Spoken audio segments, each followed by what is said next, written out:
Comunicando Ciencia es una producción de la Universidad Mayor de San Andrés a través del Departamento de Investigación, Posgrado e Interacción Social con apoyo de la Agencia Sueca de Cooperación para el Desarrollo Internacional ASDI en el marco de la divulgación científica como una responsabilidad social y un deber constitucional de las universidades.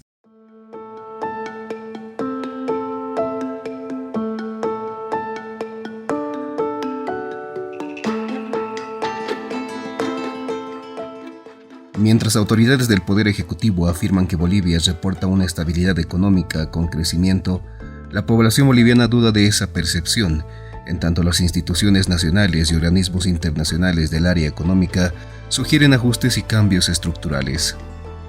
En el contexto interno, se coincide que el país está atravesando por una desaceleración económica que puede ser controlable. Este primer cuatrimestre del año hubo escasez de dólares, según investigadores, debido al agotamiento de las divisas, y según el gobierno, por la especulación. La inflación está controlada y es baja, afirman funcionarios públicos. Sin embargo, para la población, la inflación se percibe en el día a día y no está controlada. El programa Comunicando Ciencia analiza la situación económica boliviana en materia de política monetaria, hidrocarburífera, las proyecciones para 2024 y el trabajo de la gestora pública que reemplazó a las administradoras de fondos de pensiones AFPs. Alberto Bonadona, investigador y profesor de la carrera de Economía de la Universidad Mayor de San Andrés, comenta que se percibe una cierta precariedad en la economía boliviana. La situación económica del país en este momento se muestra, en general, uno podría ver con cierta estabilidad, pero muy amenazada. Y amenazada, en primer lugar, porque hay una situación muy precaria en cuanto a la capacidad de importar. Por lo tanto, tenemos una situación de tener que importar hidrocarburos, particularmente diésel y gasolina, a precios que son mucho más caros que lo que se paga en el mercado interno. O sea, tenemos que acudir a subvenciones y esto ha hecho que se debilite el aparato estatal y además frente a la caída de la producción de la más importante de las exportaciones bolivianas, que era el gas. Sin embargo, el año 22 hemos tenido un cambio interesante en la parte de exportaciones, en cuanto que en vez de ya no ser el primer lugar el gas, sino ha sido el oro. Y nuestro principal socio, en vez de ser el Brasil, pues ahora es la India, y todavía va a continuar este año, me imagino va a seguir la India, con exportación de oro. Pero la diferencia mayor es que con el gas había lo que se llama un government take, o sea, un pago al gobierno, y con el oro ese pago no hay. Y en realidad pues no llega ni siquiera a los 75 millones de dólares que se ha podido pagar de impuestos al país por el oro exportado, cuando la cantidad se aproxima a los 3.500 millones de dólares, siendo la mayor, señalaba ya, el mayor producto de exportación. Y luego siguen otros minerales. Sin embargo, como no llega a generar los ingresos suficientes para el Estado, pues se coloca al propio gobierno en una situación, diría, de cierta precariedad, que se traduce en todas las colas que vemos en las calles para la gasolina. Y esto es algo que más o menos yo creo que va a acompañar la economía el próximo año, ¿no? Porque no hay toda la capacidad para importar que hemos tenido cuando se tuvo el gran auge de las materias primas hasta el año 14, que permitió tener 15.123 millones de dólares. Esto pues era algo verdaderamente fantasioso para una economía como la nuestra, porque ha llegado a significar casi cerca del 50% de nuestro Producto Interno Bruto han sido las reservas internacionales, lo que le ha dado un colchón espectacular a la economía, y lo que sí se podría decir que ha generado una clase media que es la que ahora impulsa el mercado interno. Para René Martínez, de la Fundación Jubileo, la situación económica boliviana está atravesando por un proceso de desaceleración a partir de 2014. Estamos en un periodo de desaceleración ya de varios años, desde el 2014 para adelante, es decir, acaba la bonanza y viene una etapa de desaceleración en los cuales se han ido acumulando diferentes desequilibrios macroeconómicos que ya de un tiempo adelante ya generan riesgos para la economía, riesgos muy complicados para la economía, ¿no? Estamos con una escalada del endeudamiento externo e interno como resultado del profundo déficit fiscal de muchos años, y también tenemos un problema con relación a la caída de las reservas internacionales, que también está cayendo desde el 2014 para adelante, han estado cayendo, y habríamos llegado ya prácticamente a la situación límite en ambos casos, ¿no? Por lado de las reservas y por lado del endeudamiento, ¿no? Y todo esto es resultado de las políticas vigentes, ¿no? Tanto el problema de los desequilibrios macroeconómicos como la deuda, la caída de reservas, como la situación de la economía real de los diferentes sectores, es resultado de las políticas vigentes que no han estado dando resultados y en realidad nos están llevando a una situación muy complicada, con una perspectiva bastante negativa en caso de que no se haga algo al respecto.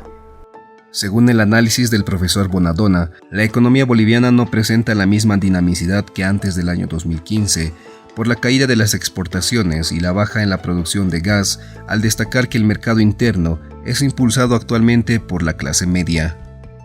Un mercado interno que es el que pues está, diría yo, manteniendo la economía, pero con cierta precariedad, porque es precisamente esa clase media, ascendente sí, pero sufriendo los embates de una economía que no presenta la misma dinamicidad que presentó en algún momento antes del año 15. Y a partir del año 15, pues la economía ha ido descendiendo, tanto por las exportaciones que han caído, y esto es resultado de las condiciones tanto del mercado externo como por las condiciones internas en las que nuestra producción de gas se ha visto mermada. Es la única manera de mantener esa producción es con una base de exploración que viene a darle paso a la explotación.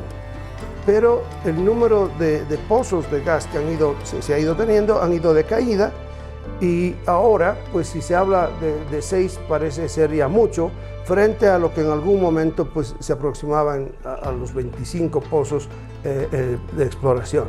Resultado entonces es que tenemos un sector de exportación relativamente débil, en apariencia fuerte porque exportamos mucho oro particularmente, pero en la realidad lo que le llega al Estado para poder financiar sus gastos, particularmente de los productos subvencionados, pues cada vez es menos. Durante los primeros meses del presente año, la población tuvo problemas con la compra de divisas. Para círculos gubernamentales, se trató de un problema coyuntural. Sin embargo, para los estudiosos de la economía, es un problema estructural que requiere de una atención prioritaria. René Martínez, de la Fundación Jubileo, describe las causas de la escasez de divisas. El tema de las reservas internacionales llegaron a un máximo el año 2014, de ahí en adelante las reservas han estado cayendo constantemente, ¿no? Entonces es un tema estructural, no es una coyuntura. Es un tema estructural, pero teníamos un nivel de reservas récord el año 2014 de más de 15.000 millones de dólares, que han disminuido constantemente, y actualmente tenemos algo así de 1.800 millones de dólares. O sea, se han esfumado las reservas internacionales del país. Esto no es una cosa coyuntural, es estructural, porque ya es algo de muchos años, pero se lo ha llegado a conocer más públicamente este año. ¿Por qué? Porque hemos llegado a la situación límite donde ya ha habido esta escasez de venta de divisas por parte del Banco Central, de los bancos comerciales. Está asociado al resultado de elementos como la caída o la disminución de la producción de hidrocarburos, de la exportación, producción de hidrocarburos y de la renta que el país recibe de estos recursos. y este es un tema que no se resuelve de la noche a la mañana, son políticas de mediano y largo plazo para que den resultado las inversiones y demás. Por otro lado, el resultado del tipo de cambio que ha sido congelado el año 2011, que este ha sido tal vez el peor error de política de este gobierno. Se ha congelado el tipo de cambio el año 2011 en un nivel que está bastante apreciado, ese tipo de cambio, y bajo el cual es mucho más conveniente para los consumidores, para todos, comprar productos importados o de contrabando que productos nacionales. Es más costoso para el productor nacional y esto afecta al productor nacional por un lado y por otro lado conlleva una caída constante de reservas internacionales. Sin duda que la situación económica se presenta poco optimista. Ante el evidente deterioro, el gobierno ha recurrido al endeudamiento, que ha llegado al límite y simplemente es para postergar ajustes, comenta Martínez. La bonanza llega hasta el 2014, de ahí en adelante todos los indicadores económicos han ido deteriorándose casi constantemente y en perspectiva podríamos decir que continúa ese deterioro. Así es. Lo que sí es más complicado en esta oportunidad es que el deterioro económico y el desequilibrio económico, los desequilibrios que tenemos han llegado a una situación límite actualmente. ¿Por qué? Porque las reservas prácticamente se han agotado, las reservas internacionales, y el endeudamiento también ha llegado a un límite que ya estaríamos al borde de la insostenibilidad o el default de deuda, que es el impago. Y el 2024 ese deterioro podría ser aún más complicado que la tendencia vista en los años anteriores, ¿no? Ahí el gobierno ha estado apostando por la deuda, ¿no? Todos los años anteriores, pero la deuda interna ha crecido demasiado, eso presiona ya la inflación, y con relación a la deuda externa hemos llegado a un nivel de riesgo de impago, de default de deuda, que también es un poco difícil o muy difícil recurrir a fuentes de financiamiento externas, ¿no? Porque ya se ha mostrado, las diferentes empresas, agencias calificadoras de riesgo han rebajado nuevamente la calificación crediticia del país, ¿no? ¿Y qué significa esto? Detrás de esto la señal es clara, o el mensaje es que Bolivia está en una situación compleja que tiene riesgo de no poder pagar lo que se está prestando. Es irresponsable seguir endeudando al país. ¿Por qué? Porque la deuda de los últimos meses y años particularmente ha sido orientada básicamente a postergar los ajustes y problemas para adelante. No vale la pena endeudarse de esa manera. En Bolivia, el sector de los hidrocarburos es sin duda estratégico para la economía, al constituirse en generador de excedentes y con capacidad para diversificar la economía y la inversión. Sin embargo, la política hidrocarburífera tiene una orientación rentista, porque surge a partir de una profunda conflictividad política, explica Raúl Velázquez, analista en energía e hidrocarburos de la Fundación Jubileo. La política hidrocarburífera en el país surge a partir de una serie de conflictos sociales, movimientos sociales, una profunda conflictividad política también que se produce a inicios de este siglo XXI, entre el año 2002 y el año 2005 aproximadamente. Pero a raíz de ello justamente es una política que tiene una orientación rentista, es decir, está orientada a la captura de renta por parte del Estado. Si recordamos lo que ocurría el año 2002, 2003, la gente lo que reclamaba era mayor participación para el Estado en la torta, una mayor tajada de pastel en la torta. Y por otra parte reclamaba la presencia del Estado en todo el sector hidrocarburífero. Pero en ambos reclamos lo que se descuidó estructuralmente, si usted quiere, es la sostenibilidad del sector hidrocarburos en el largo plazo. Entonces lo que ha venido ocurriendo es que la gestión del sector hidrocarburos ha respondido a esa política orientada a la captura de renta, renta más renta más renta más renta, y el gasto de esa renta, descuidando que siga habiendo un desarrollo sostenible del sector hidrocarburos para asegurar esa misma renta en el largo plazo. La producción de gas ha caído en un 40% si comparamos el 2023 con el año 2015, que fue el de mayor producción. Como producimos menos gas, exportamos también menos gas al Brasil y a la Argentina. De hecho, ya Argentina ha pasado de ser un país comprador a volver a ser un país competidor para el gas natural boliviano. Y en el caso del Brasil hemos perdido mercado en ambos casos porque producimos menos. Se ha traducido también en un menor ingreso de divisas para el país, porque cuando exportamos recibimos dólares. Entonces esto ha impactado para el país esta caída en la producción con su efecto en la caída de las exportaciones de gas, en menores ingresos por divisas para el país y menores ingresos por renta petrolera para el país. Eso es por un lado.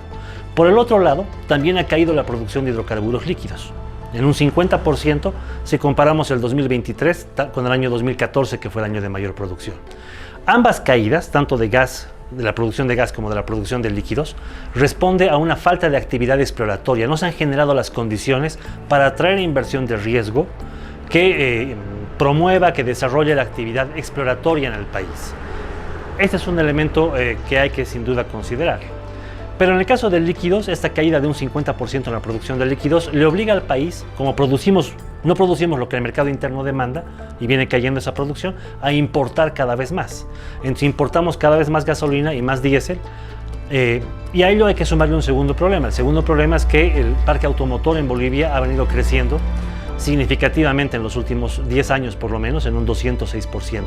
Y a eso hay que sumarle un tercer problema, que es la política de subvención ciega que se aplica en Bolivia. Ahí es donde entra recién la subvención, ¿no? La subvención ya lleva casi 20 años vigente en Bolivia y es una política ciega. No distingue si la persona realmente necesita o no necesita esa ayuda del Estado. En este contexto, el país necesita una nueva política hidrocarburífera, desprendida de una política energética. La Fundación Jubileo hizo una propuesta para una nueva política hidrocarburífera basada en 8 puntos. Una nueva política hidrocarburífera que pasan por, primero, generar un entorno favorable al negocio, hacer atractiva la inversión privada otra vez al sector hidrocarburífero. Por otra parte, pasa por institucionalizar el sector, ¿no? Hoy en día hay un desorden institucional muy grande. Tenemos una YPFB que se fiscaliza a sí misma, que cumple el rol de la Agencia de Hidrocarburos, que se mete también al rol de la Empresa Boliviana de Industrialización de Hidrocarburos. Otra de las propuestas está enfocada al tema de transparencia y acceso a información. Hoy en día la población, el ciudadano de a pie, no tiene acceso a información, ¿no? Hay una ley que le obliga a YPFB a publicar información cada 6 meses en su página web. Yo invito a la gente a que entre a la página web de YPFB. No va a encontrar un dato de producción de los últimos 10 años. No existe.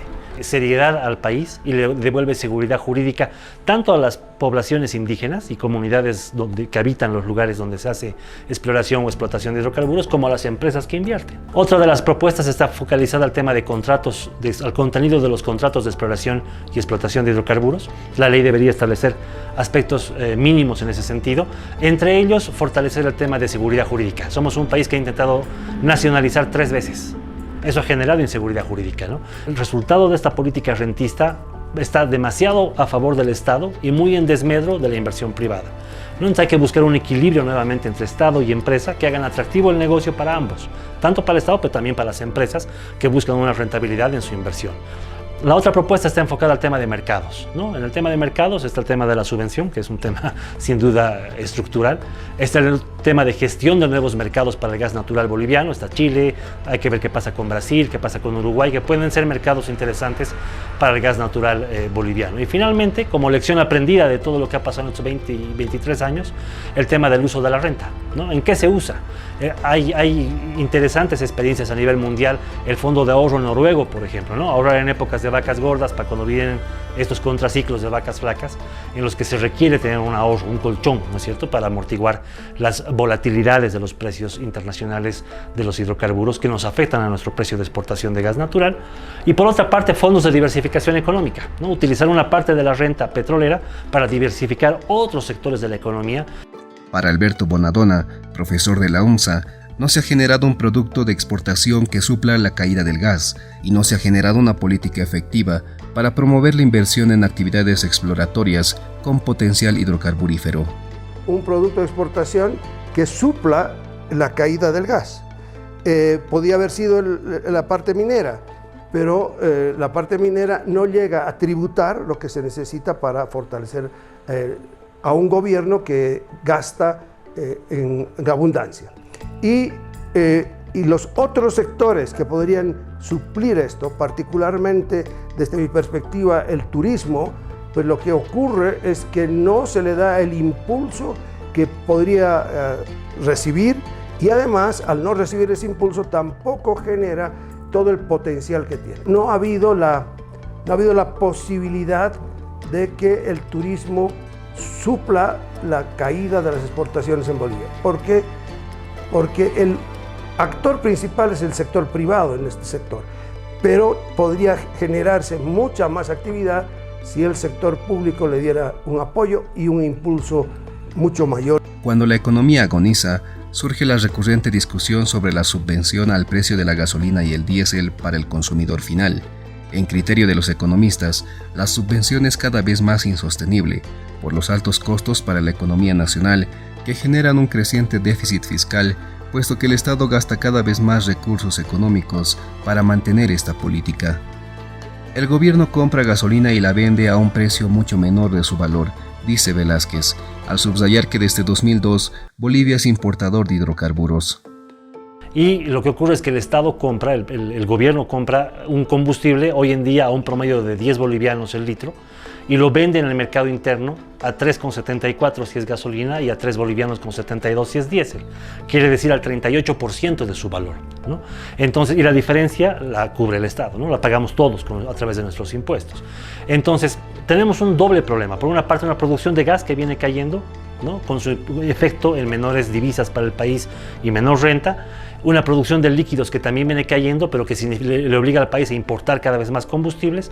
Y esto ha hecho que Bolivia pase de ser un exportador neto en hidrocarburos desde principios del siglo XXI hasta el año 2021 también, para convertirse desde el 2022 en un importador neto de hidrocarburos.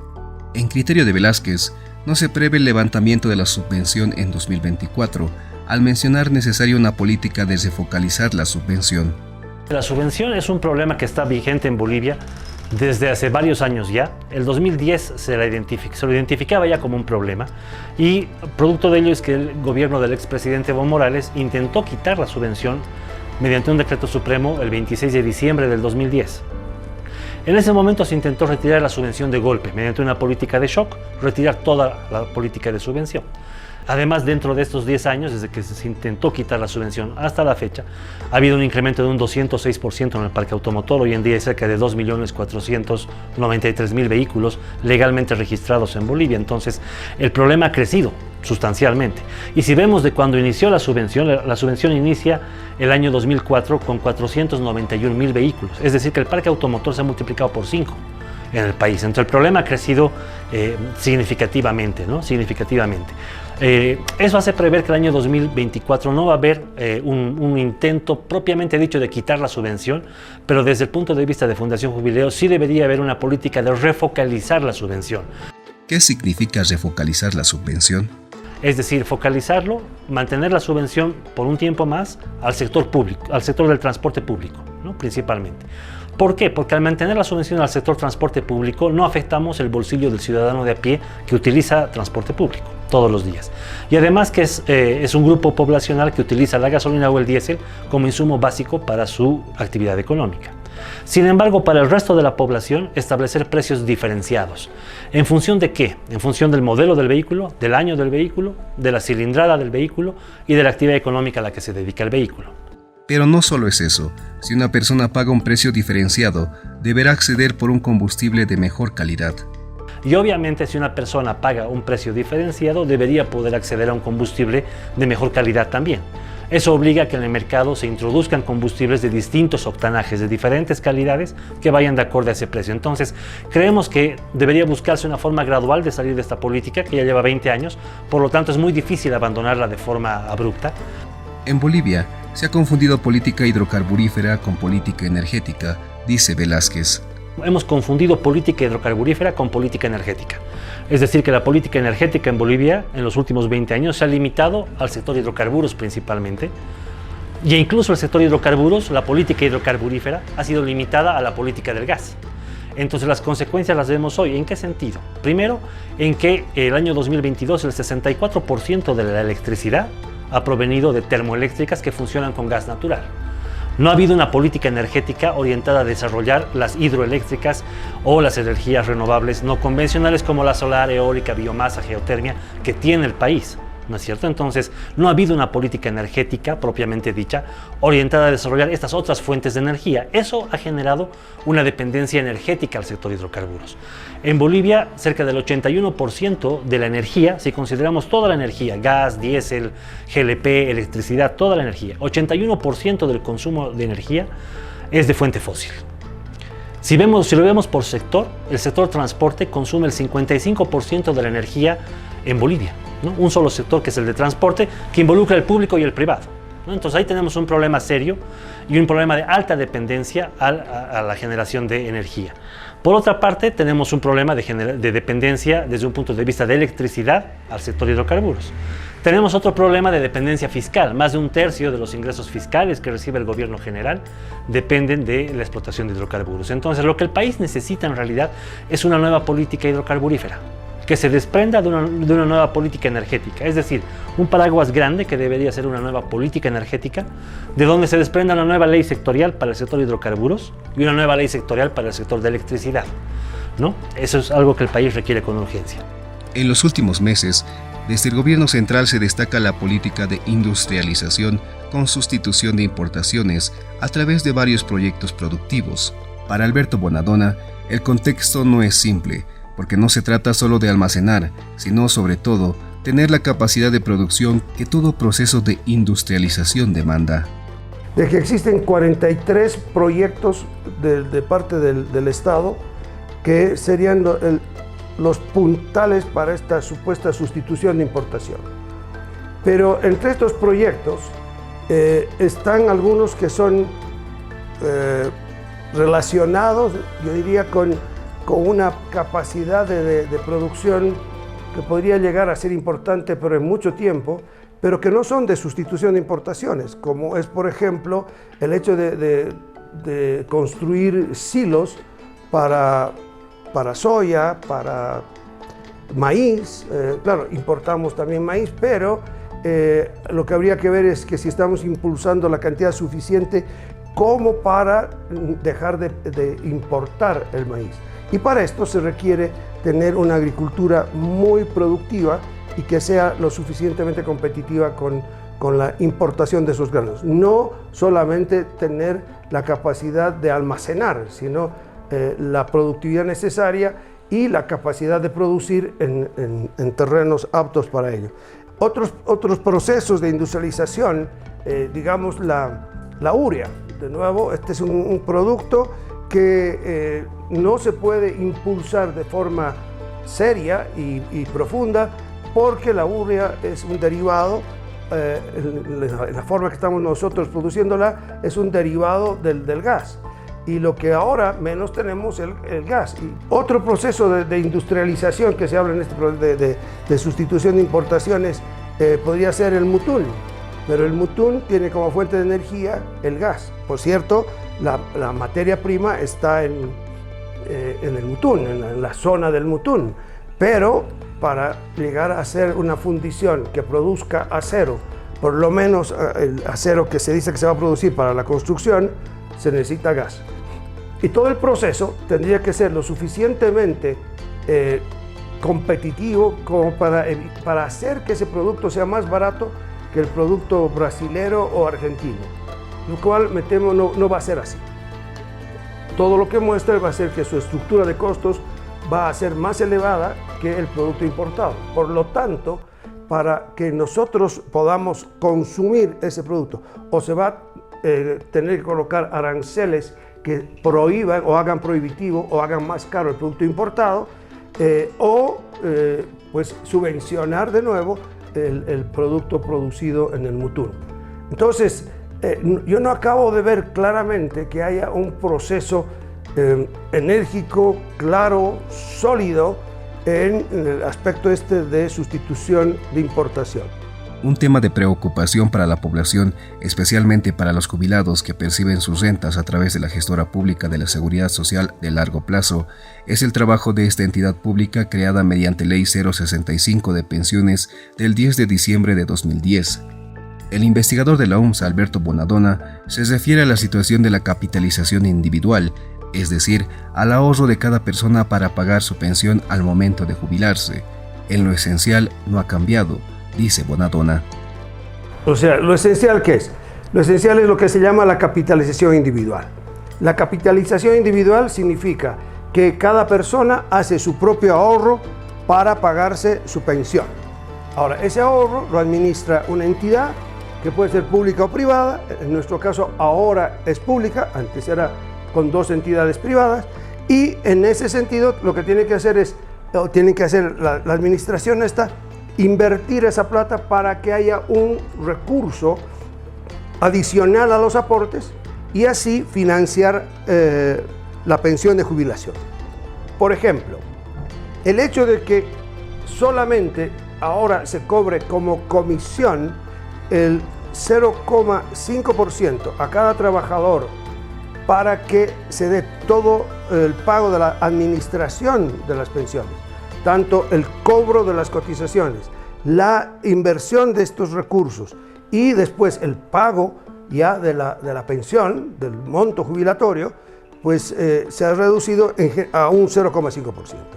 Antes las AFPs cobraban el 0,5%, pero adicionalmente cobraban un porcentaje del total del monto acumulado, que era del 1,85%, y aparte de eso cobraban de los fondos acumulados para riesgos, un 0,285 si no me equivoco. Bueno, pero esos montos ya no se cobran. Y además, en el pago de la jubilación, ellos cobraban un 3% del monto pagado de jubilación. Ahora ese monto tampoco se cobra.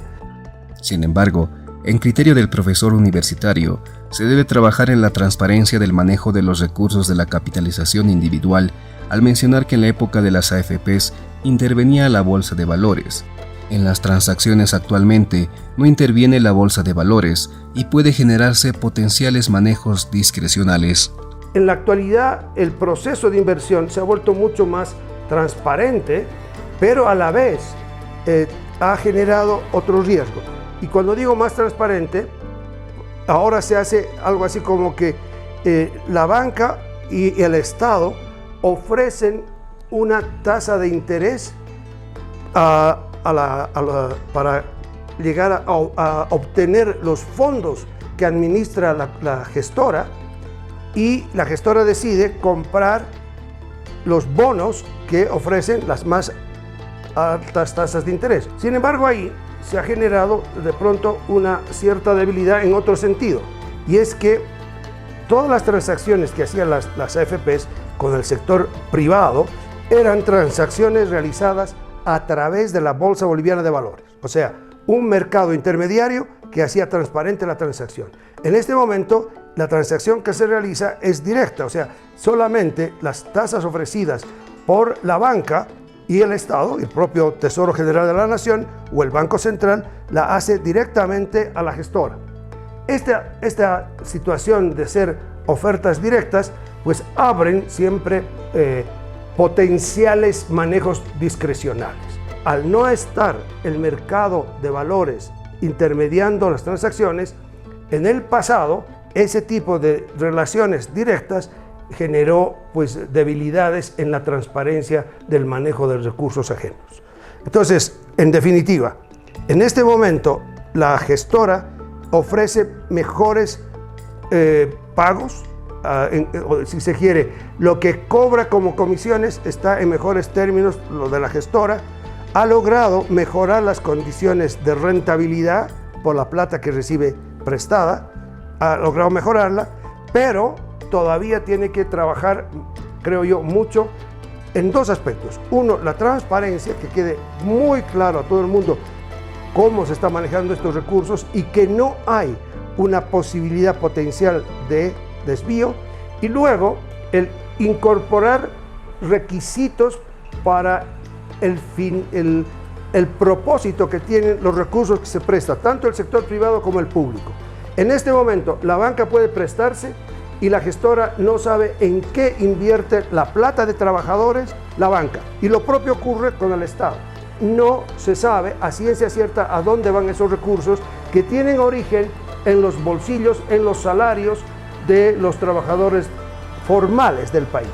Y creo que ahí es necesario ponerle condiciones en el campo ambiental, en el campo social, vale decir lo que puede significar inclusión, lo que puede significar equidad, como también ya en el campo de la gobernanza, vale decir en cuán sólidas son las instituciones a las cuales les va a llegar estos recursos, y de esa manera pues van a ser bien invertidos.